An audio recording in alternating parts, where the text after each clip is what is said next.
relations with her until she bore a son, and he named him Jesus. The Gospel of the Lord.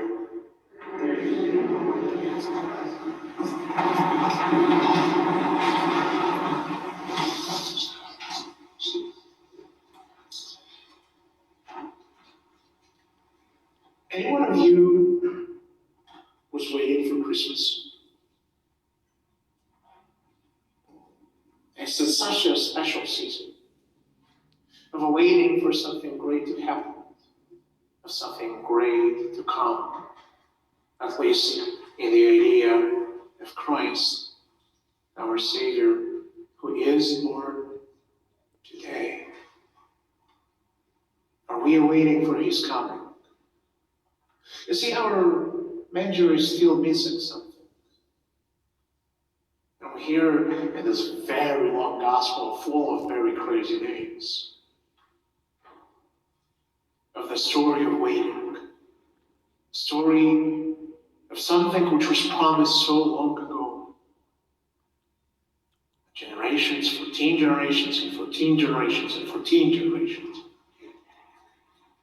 Passage of time, the promise which happened.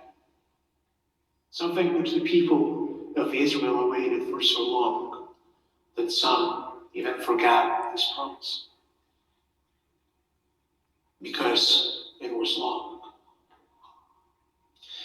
And it's just a passage of time or something else. We can lose the Christmas spirit. The idea, what we celebrate here today. And I'll ask Hanson to come up, because we have something missing from our manger. Something which we are waiting to put in, even though it was ready, but it wasn't yet the time to happen. Here he is, coming to put the baby Jesus.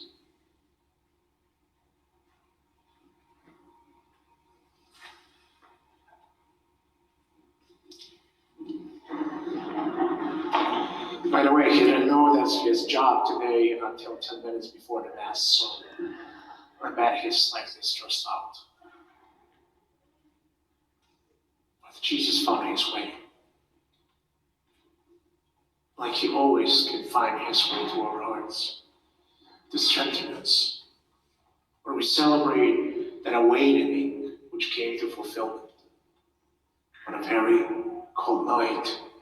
Maybe not as cold as this, and no snowy flurries and on and on. Ugh. But not in the perfect place.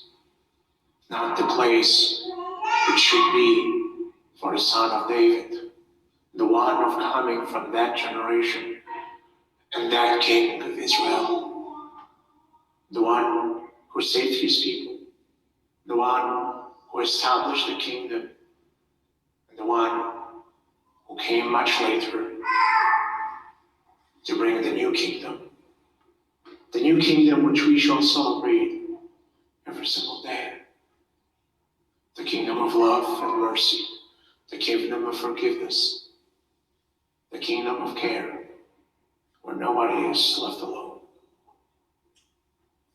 It's funny to say that this year, who of you will vote that 2020 really was not the best year ever? Anybody will discuss that with me? Anybody loved 2020? Unless you're a natural introvert, it's awesome, because you just, you don't have to talk with people, you can stay at a distance, and you can pretend it's because of the medical reasons. Awesome. But if you're an introvert, even if you're an introvert, this year is not the easiest one ever. Even at Christmas, the staple of the church, Christmas and Easter, is the church filled with the burdens. It's the little fights after the church in the parking lot, because I want to get out quickly to go for a dinner, and you're still standing on the way, and you're still chit-chatting, and you're on my way. Funny, silly things. And here we are, you had to sign up in the limited space only. Here we are, not seeing our faces, just being covered with masks. Here we are in this year when many lost their jobs, when many are going hungry who forget about it, that could happen. And we're to celebrate the coming of Christ.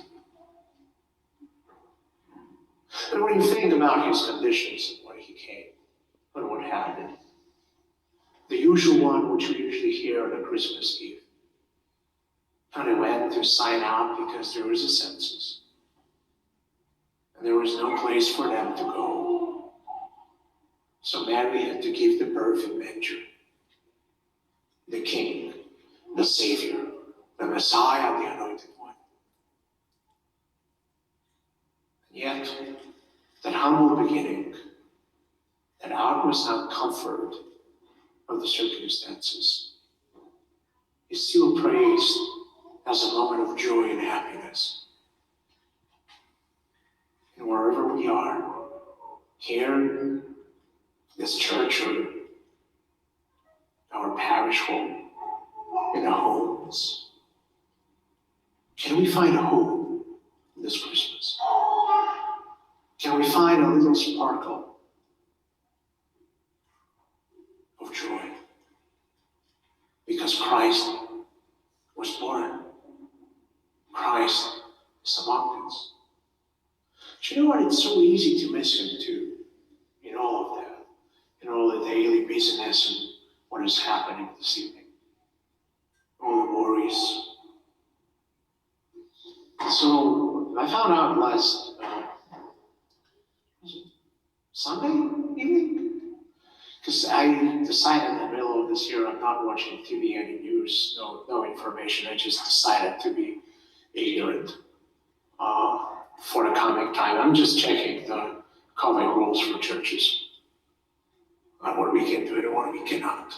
And so my friend tells me, oh, you know, the Bethlehem star, we can see that. The last time was a couple 100 years ago we can see that.